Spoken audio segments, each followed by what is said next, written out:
Rosh Hashanah, le début de l'année, bon ça c'est évident, mais comment est-ce que c'est appelé dans la tradition? Dans la Torah, le terme employé c'est Yom HaZikaron, Zichron Teruah, le jour du souvenir.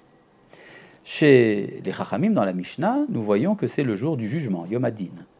Or, le souvenir et le jugement sont vraiment deux choses totalement différentes. Quand on est face à un jugement, eh bien on est inquiet, on est dans l'inquiétude, il y a le tremblement, il y a la terreur du jugement, ce qu'on appelle le Kherdat Adin. Par contre, le souvenir est une raison de joie. On ne m'a pas oublié. Et c'est terrible d'être oublié.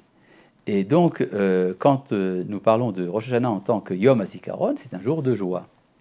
Et donc, le problème, effectivement, il y a une dialectique pour savoir est-ce que le jour de Rosh Hashanah est un jour de réjouissance ou est-ce que c'est un jour de tremblement? Et même dans la halacha, nous avons des hésitations par rapport à cela. En effet, certains des poskim disent que l'on a le droit de jeûner le jour de Rosh Hashanah, parce que c'est un jour où on est jugé, et jeûner un jour de jugement, c'est une bonne chose. Et certains disent qu'il est absolument interdit de jeûner à Rosh Hashanah, puisque c'est un Yom Tov, un jour de réjouissance. Et alors que faire? Si nous nous référons à ce que nous dit le Tanakh, nous voyons qu'à l'époque de Ezra, il s'est passé quelque chose d'assez surprenant. Ezra rassemble le peuple dans la grande cour du Beth Amikdash à Jérusalem, et il leur lit la Torah, une lecture de la Torah un peu différente de la nôtre, puisqu'elle a duré 6 heures, depuis le lever du soleil jusqu'à midi. Pendant 6 heures, Ezra lit la Torah. Il le fait d'ailleurs pendant 2 jours, ce qui fait donc une lecture de la Torah qui dure 12 heures.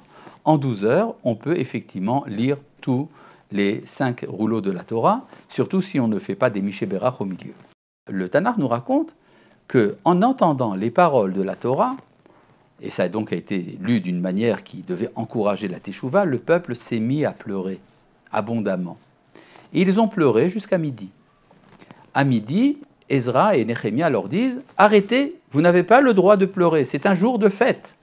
Allez chez vous et mangez bien, réjouissez-vous, buvez des bonnes boissons, et la joie que vous aurez avec Dieu, c'est ça votre force. Redvat Hashem ima usrem. » Alors on peut se demander, mais pourquoi est-ce qu'il a pensé à leur dire ça seulement l'après-midi? Il aurait pu le dire le matin.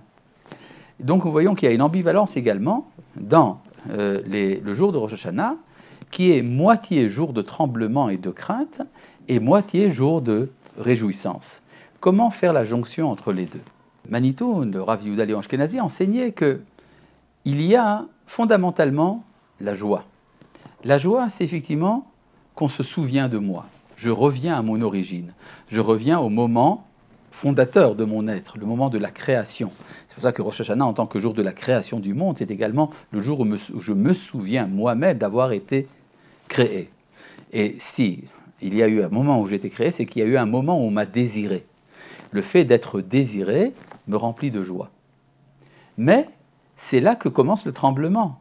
Parce que je sais que le fait qu'on se souvienne de moi, c'est ça qui va me juger.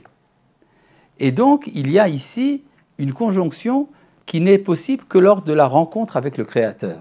Il y a la joie du souvenir, il y a le tremblement d'être jugé. Effectivement, il semble que c'est un peu ça que voulait dire le poète dans le poème que nous récitons, que les Sfaradim récitent avant la sonnerie du shofar, Aïn bemar bocha velev sameach. Les yeux sont humidifiés par les larmes et le cœur est rempli de joie. Et justement, c'est cette conjonction-là qui est la particularité de Rosh Hashanah, Shana Tova.